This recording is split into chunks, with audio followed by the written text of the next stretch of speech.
and welcome to another segment of the Radioactive Rant, news for those who give a damn. I'm your host, Lawrence Odie, and first I want to start off back from the break. Covered the month of August here.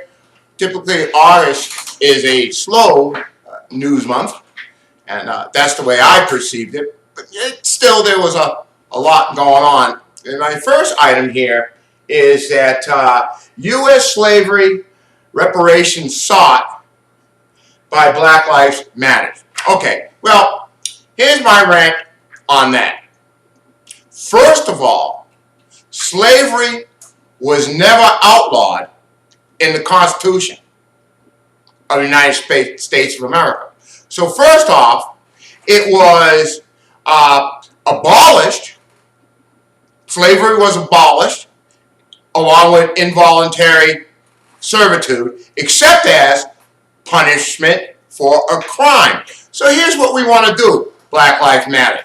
Let's concentrate our effort to what matters. Let's write a bill, introduce a bill, at least do the groundwork, and introduce a bill outlawing slavery, period. Then, after that, let's go for some reparations. I'm down with, as a direct descendant of slaves, I am down with reparation. You still owe me my 40 acres. Look, I understand. Native Americans getting reparations. They got casinos all over the place. The Japanese got reparation, okay, for the internment camps. But well, we as a people have to look at what's first and understand history and read the Constitution. Moving on. Here's a little voter repression. Federal judge blocks North Dakota. Now, voter identification law. Who would be getting denied or suppressed the vote in North Dakota? Well, it's the Native American. That's who would be, as far as I'm concerned, as far as I can see, it would be the Native American that would be denied the vote. And all over this country, North Carolina, Mississippi, Alabama, Kansas, wherever voter suppression has been sought, the court is kicking it back or kicking it out. If the federal appeals court found that there was, for instance, gerrymandering, which is wrong, and they find in favor of the plaintiff, and that's kicked up to the Supreme Court, where the Supreme Court is divided half and half. The Supreme Court will choose, and what's been happening is just choose not to hear it, and that kicks it back down. And so what happens at the federal level stays, and that's what's happening. Most federal courts are saying is there is something wrong. Race was a defining factor on voter suppression. So they kick it up to the Supreme Court, they kick it back, that's it. That's the end of the story. Here's one for the FBI employees. If FBI employee pleads guilty to acting as an agent of China. Well, that's spying. Now, we don't hear a lot about these particular items. I'm taking this from Reuters. You heard nothing about that because, as usual, it's Hillary, Trump, and what's going on there. And I'm so sick and tired of that I'm sick and tired of being sick and tired. So now here's an interesting U.S. warplanes launch bombing campaign on Islamic State in Libya. Now, when you hear it be told from the House, the Republican House of Representatives, you hear that Hillary Clinton caused this big mess, and, well, if you're listening to Donald Trump, it's a disaster. Okay, let me tell you, it's a disaster. Well, what part of disaster is U.S. warplanes launch bombing campaign on Islamic State? Now, I'm kind of consider this here, that can't be good for the Islamic State.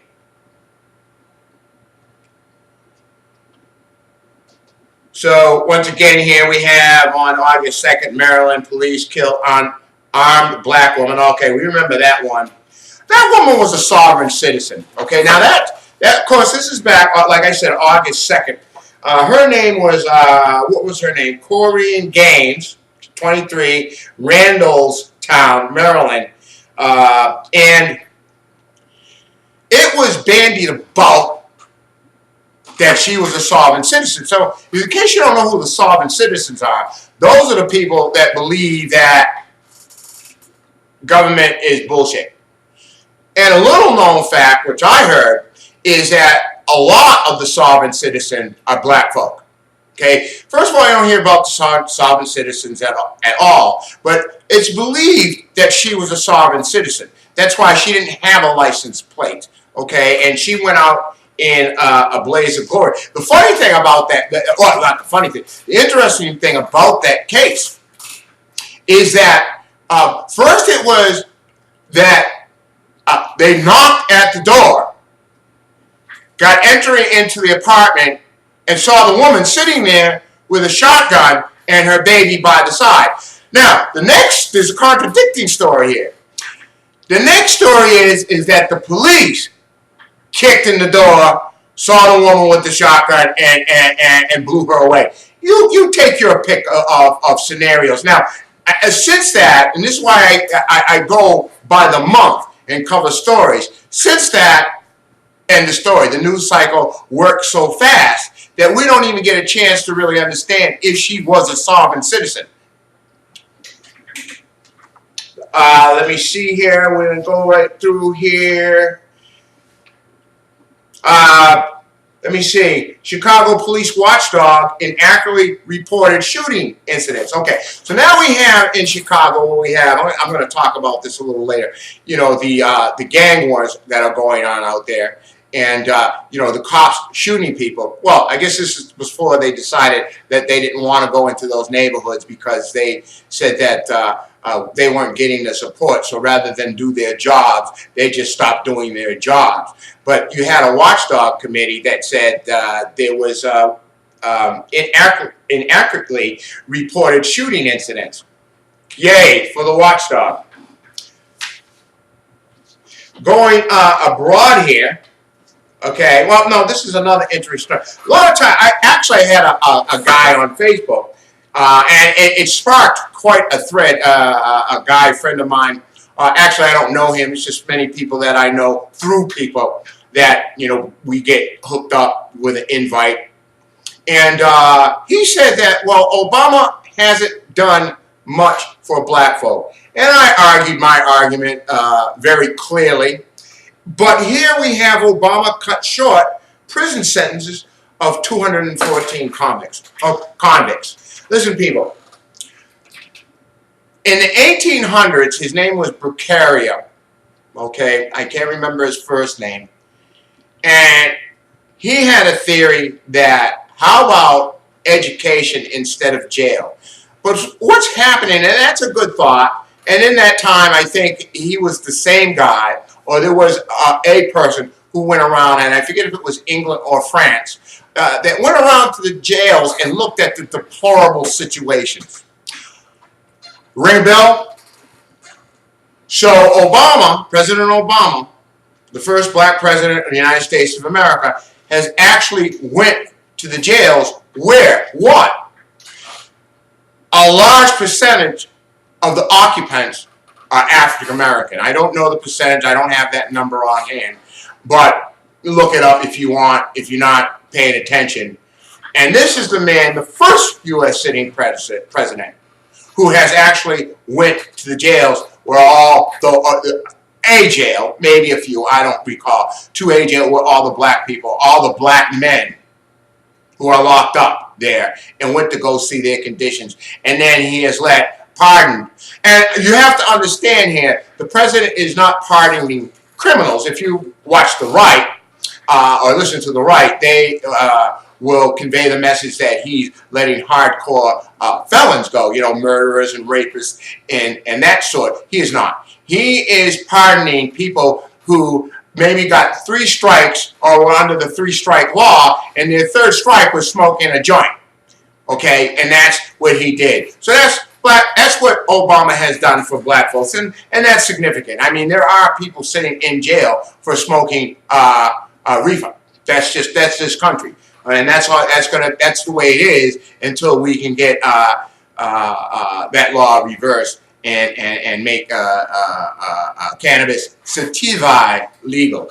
That's the real name for the drug, is cannabis sativa. Okay. Now, we had up in Maine a Norwegian arrested for threatening to kill police. Well, that's Governor LePage, who's blaming the blacks and the Hispanics for bringing drugs to the sovereign state of Maine. Okay, but yet there's a Norwegian up there threatening to kill police. You saw nothing of this. Now, if you're paying attention, you saw LePage hitting the news cycle and talking about heroin addiction and OxyContin and meth coming from blacks and Hispanics, because we all know that the blacks and the Hispanics have the power to put the pipe in the mouths of people where they bring the drug to and force them to partake in the drug. But when it came to the Norwegian, now look at, some people get outraged at the mere mention of anything against police, any negative narrative against police. Look at Mr. Kaepernick. Look at what has happened, what the right has done to Kaepernick's cause. Kaepernick's cause is police violence, okay? And now they've said that they've hooked that to the, and rightfully so, because that's his complaint, police brutality. But a Norwegian, okay, you haven't even seen a picture of this person threatening police and he got arrested. That was, in case you're interested, on August 4th. Here's another, I like to call these cop watch. Washington police officer charged in helping Islamic State. Okay, I talk sometimes about the jihad next door, which is it's a book. Pick it up. I think it happened back in '96 or something like that, and it was Buffalo, New York. Look it up. Okay, so I like to refer to the jihad next door. And in this particular case, the jihad next door is the all-American boy next door. Heard nothing about that. Sure, you're right. You didn't. Okay, let me see. Call to reopen. Oh, this is a great one. Call to reopen. Well, it's not a great one. It's a significant one. Call to reopen unsolved murder of civil rights pioneer. I remember this story, and this doesn't really tell the details of this case. But this woman, and this happened. Let me see. 1965. This woman was pregnant. Okay. Her name was Alberta Jones, who was beaten unconscious, and she was pulled from the Ohio River. She was pregnant as well. That case has been reopened. Hoping to hear some more on that, and I'll be paying attention to that one. Let me see. Mogul's name as hateful tag swastikas and the words "whites only Trump" were spray painted on the wall of a Manhattan building. No news about that. But look, let's call this straight. Trump was a racist. He has a lot of autonomy today. He started trying to do that, I suppose, although I don't believe a word of it. He's pandering for votes of African Americans because he's way behind. I mean, this man is going to get walloped in the debates. I can't wait for the debate. So he's trying to get the African. His campaign told him you better straighten up and fly right. So he went to a church in Flint, Michigan, and I heard that speech this morning that he gave. But look, his dad was a racist. He built property and he made sure that no blacks were living in those properties, and the same thing the father, the same thing the son. Here's another cop watch here. Ex-FBI agent avoids prison for lying at Whitey Bulger trial. All right, that says enough. I don't really have to go off on that one. Here's something that is, as you know, we have a pandemic now of drug abuse, opiates, and the number of drug overdose deaths has soared by 73% in the city over the last, and this is from the New York Daily News, over the city in the past, 73%. What's happening there? Well, I'll tell you what's happening. We went over to Afghanistan to get bin Laden, and all we did was screw up, didn't get no bin Laden, went after the Taliban, eradicated their poppy fields, and then the Taliban came back tenfold, reclaimed the poppy fields, and now heroin poppy production is off the hook. And that poppy, that production, that manufacture, I mean, Afghanistan is a narco state, and all that poppy, all that product, all that opioid is finding its way to the United States of America. Thank you, George W. Bush. Okay,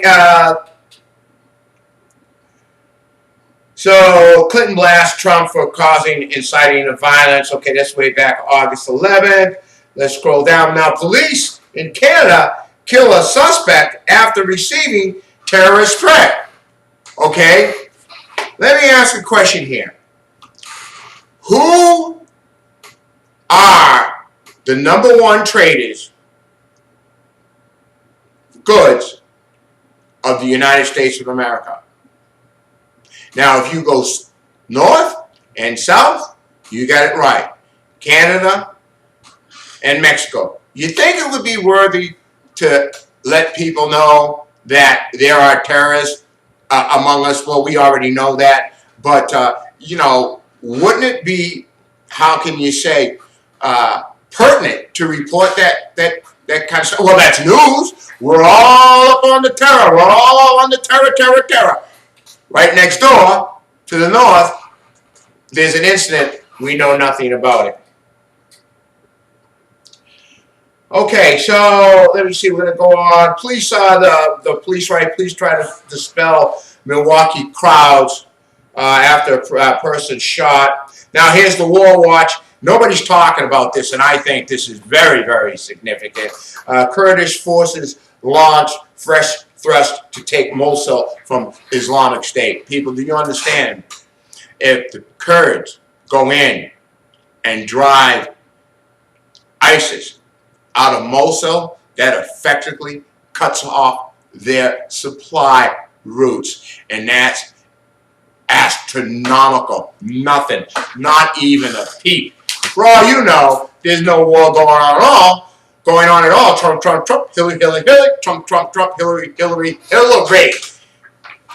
Here's another War Watch. Heavy fighting in Aleppo as Syrian rebels renew their assault. Now they're kicking some ass over there, people. I'm telling you, you're not hearing about this. Every once in a while you hear something if you catch a little snippet. And when I say a snippet, I mean a snippet. It'll be a nanosecond, a microsecond, if that, of what's going on in this war that this country caused. And now the Kurds and the Iraqis, remember that whole thing? Well, the Iraqis are going to have to stand up.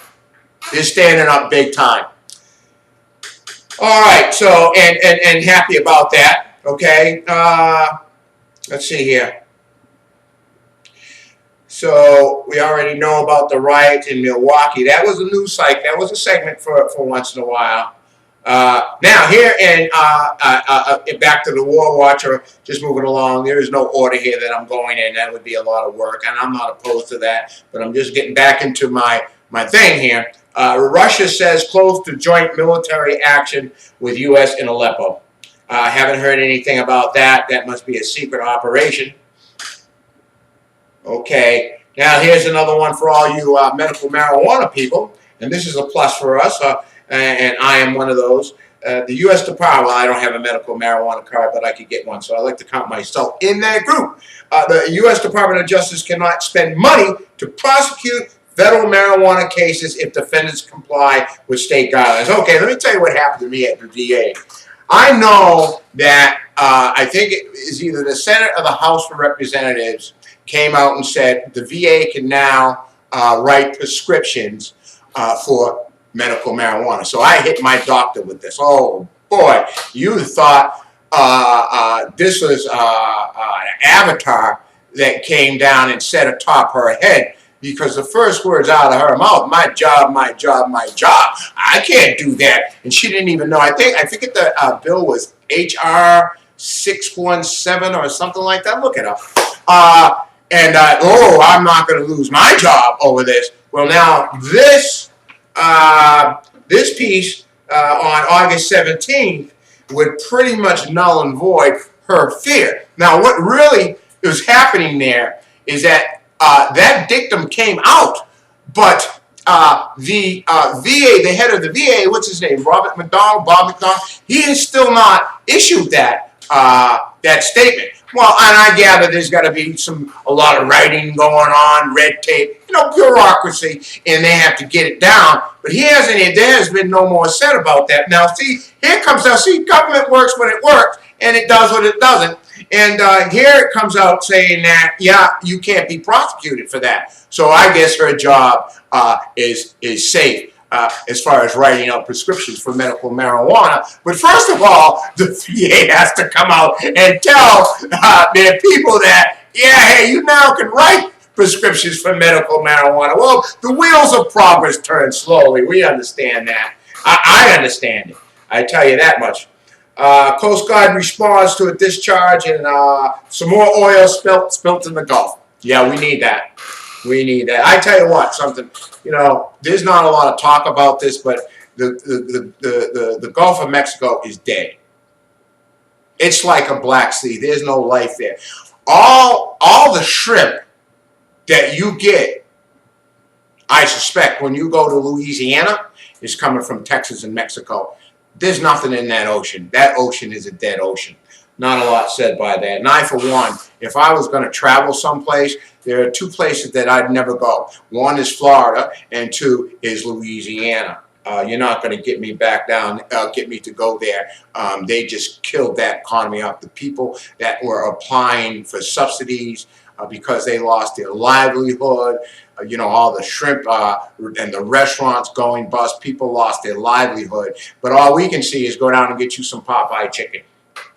Here's a cop watch teen shot by Chicago police, suffers gun wounds to his back. I'm mesmerized by this, you might say. The gunshots to the back. And then this, of course, reached for the gun, charging for the gun. I carry a pistol every day, and I have interaction with police, and, even sometimes some of it's, not all that welcome. And I haven't grabbed for, charged, or ran away yet. Even if I did, especially the running away, that doesn't warrant being shot in the back. All right, moving right along. Now this is a good one. This is a radioactive ranting. I'm going to take a second on this. Okay. Family. Now, I think it was last year. Let me see. Blah blah blah. 2014. So it's been a couple of years. 2 years? Now this girl was on a firing range. 9-year-old girl. And she's got a Uzi. There's a firearm instructor. Let's ask ourselves a question here. All the sane people out there. I believe 9-year-olds belong playing badminton, tennis, golf, softball, basketball, swimming, not on a firing range. Just let me make my point clear. Well, what happened is they had this Uzi. This 9-year-old girl was handed an Uzi. Now, where were her parents? Were they there? I suspect they were.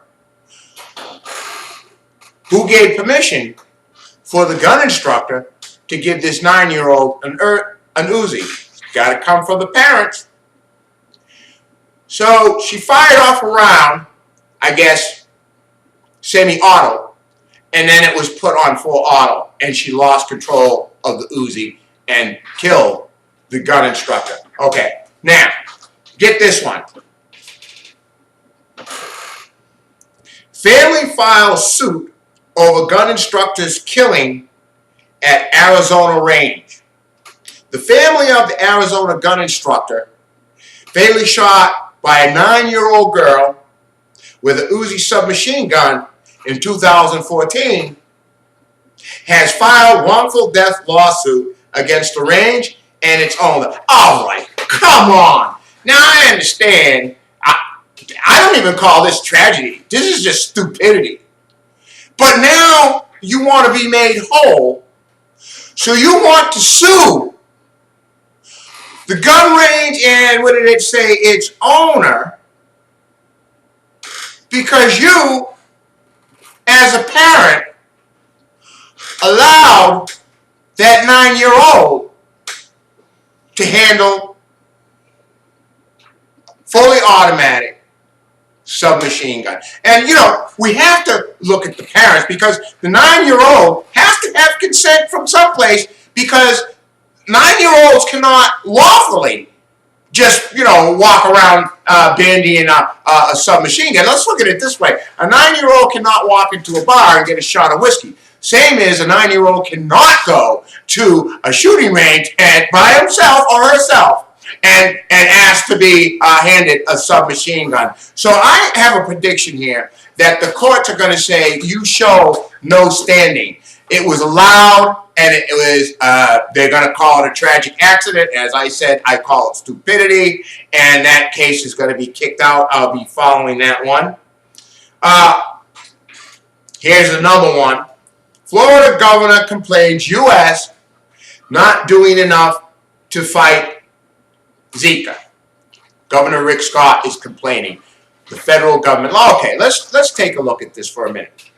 We do understand that Rick Scott, as all the Republican governors, have cast aside expansion for the Affordable Care Act. Now, some where they can have taken the money. Most have not and just said, we don't want it. There are no exchanges. Now, Rick Scott, every governor has to go to the Department of Health and ask for money for the low-income pool. That's the pool that provided before the ACA for, ineligible people for Medicare and people, at the poverty or below, poverty threshold or below. Okay, so you would get the low-income, be in the low-income pool, and you would get money. That's being phased out. So Rick Scott went to, I forget her name, Burgess, don't quote me, look it up, health, and the health department, the cabinet position, and he went with hat in hand and give me some money. And of course he came away empty-handed, okay? But he doesn't want, he is, oh no, we're not doing the ACA, we're not doing we're not doing Obamacare, we're not doing that black man thing, we're gonna write a better bill. They haven't written anything. Okay, we got a better plan. They haven't got a plan at all, but they're denying their citizens health care. The citizens that can't afford the health care. Isn't it irony that Governor Scott is now going to accuse the government of not doing enough to combat Zika? I take Zika, disease, health, Affordable Care Act, poor people. Give me money, but I'm not going to have a health care exchange. I just find that ludicrous and great deal of irony of Rick Scott trying to tell the government that the government's not doing enough to combat the Zika. I don't know what he wants the government to do, but I know that he's not doing enough to take care of his citizens or the ones that are unfortunate enough not to be able to get good health care. Rick Scott's not doing enough to fight that. Okay, okay, now, I didn't see this related. This is related, this next here rant is related to that. As far as Zika goes and Rick Scott, you have to realize what Rick Scott, you have to read between the lines. And what's happening here between the lines is that Rick Scott is hurting, or the state of Florida, especially Miami, is hurting for tourism. So let's not do the Affordable Care Act and the hell with the black man and his health care plan, but goddamn don't hurt my tourist industry. All right, you got to do more government. So it's like, do what we tell you to, and whatever else we tell you not to do, don't do that either. You know what? Come on, man. Come on, Rick Scott's got a lot. They got to look. There's a lot of trouble in Florida. Let me count them off. You got a bufo frog down there that will kill a dog.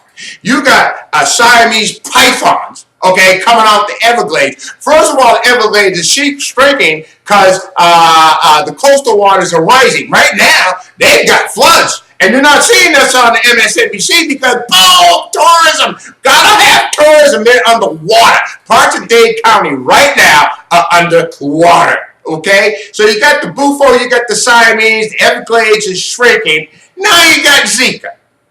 Okay? You got the Zika virus. You know, people, if you're vacationing in Florida, find someplace else to go. If you plan on retiring to Florida, find someplace else to go because it's going to be underwater and pest-ridden. And, you know, that's serious business. And who else knows what's going to show up yet? Did I say a frog that will kill a dog? Okay, Iran vessels, this is War Watch. Iran vessels make high-speed intercept of U.S. ships. You know, all I can say about this is who's running the command there that Iranian speedboats can make a run at our warships. Now, you recall a little while ago that some of our sailors, special forces, were taken captive in the waters.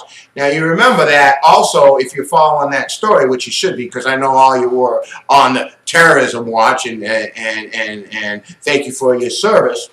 Commander Rick Walsh was fired from his job as commanding officer of the Coastal Riverine Squadron. Now, that's exactly what should happen.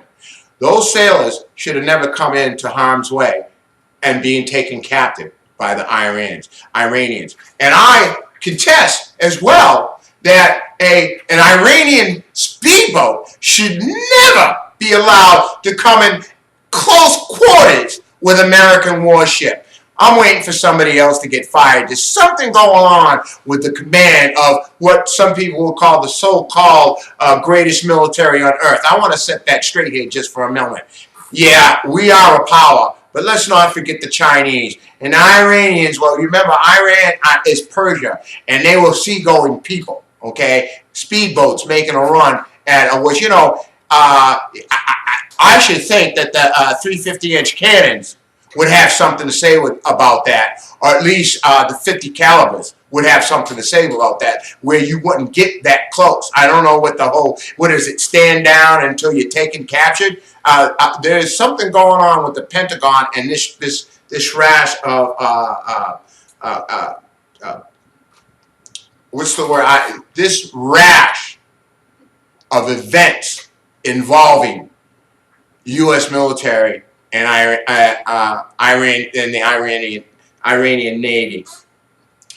Well, two pleaded guilty in 2014 armed standoff at Bundy Ranch in Nevada. Well, let me tell you something. Mr. Kaepernick has protested the national anthem, and people are telling him to go back to Africa. Remember the Bundy Bunch? Remember them? Standing out there, the militias with AR-15s complaining because they didn't want to pay the government for the land that they were grazing their livestock on. Remember that? Nobody told them to go anyplace. Now, I don't know where Bundy would go. I don't know if Bundy is an Irish or a Scottish or English name, but they certainly have some place to go. See, Kaepernick has no place to go because he's a descendant of slaves. Okay, but where should he go? He was born in this country, and nobody wants to stand with him on his right to free speech because you know what? God damn it, boy, you will conform to the authority of this country, which says you will stand for the national anthem, the song that was written to protest your involvement in the Revolutionary War for going over and fighting with those limeys. You will conform to authority. Clive and Bundy. They're just good old boys blowing off smoke. Well, they're blowing it off, too, in jail now. That's what's happening there. Another war watch here. Suspected Kurdish militants fire rockets at Turkey's Diyarbakir airport. Okay, I think the Kurds are mad at the Turks because the Turks were letting ISIS roll through their part of the border around going over to Serbia. I think that's what's going on there. You know what? You can't make hide a hair of it. You'll have to wait. I don't know what you got to do. For me, it's either the BBC, the Guardian, which is out of England, or it's Al Jazeera to explain. Yes, that's right. I said Al Jazeera to explain why the Kurds are firing at Turkey. Now, you remember, first of all, Turkey and Syria are mortal enemies and have been throughout history. But they were getting some of those oil receipts. They were receiving some of that oil. Now, my guess is that they were siphoning off some of that oil from letting ISIS pass through, and that is the corrupt government of Turkey, and that's what's happening there. And I guess the last on my list, as I wrap it up, this has been rather lengthy. I hope your eyes aren't glazed over. The Fed is going to hike. They're looking to hike some rates because the Fed's, well, the Federal Reserve, boy, their asses are sucking wind. I'm not lying. They haven't been able to raise interest. What was it? A quarter, 0.25%. The last time around, and they are chomping at the bit because you need to raise interest rates so the banks can make some money. The problem is that the rest of Main Street America hasn't seen a pay raise. Some people in 10, 15 years hasn't seen a damn pay raise. How are you going to raise interest rates? And you know what I say to the private bankers? Kiss my ass. Okay? You make, and see, we gave them all that money to bail them out. Remember the bailout? What did I get? What did Main Street get? Nothing. If anything, you had your house taken from you. That's what happened. And you got nothing. And you had your house taken from you because the bank screwed up. Okay? The bank screwed up. They created that, and then they said, oh, hey, the world is going to fail if we don't get some money. Gave them the money, and they said, bye, thank you. And that's the end of that. I've got another war watch here to almost continue. Turkish army thrust deep into Syria. So Turkey's in Syria. So you got, check this out. You got Turkey. You got Iraq, you got Iran, you got Russia, and you got the U.S. all in Syria now. But hey, Hillary, Hillary, Hillary, Trump, Trump, Trump. And to complete this, is going to do a cop watch here. A former FBI agent gets 3 years for using cash for cars and cosmetic surgery. There you go. Protect and serve. Well, that's FBI. That's still protect and serve. Thanks for joining me. Have a good day.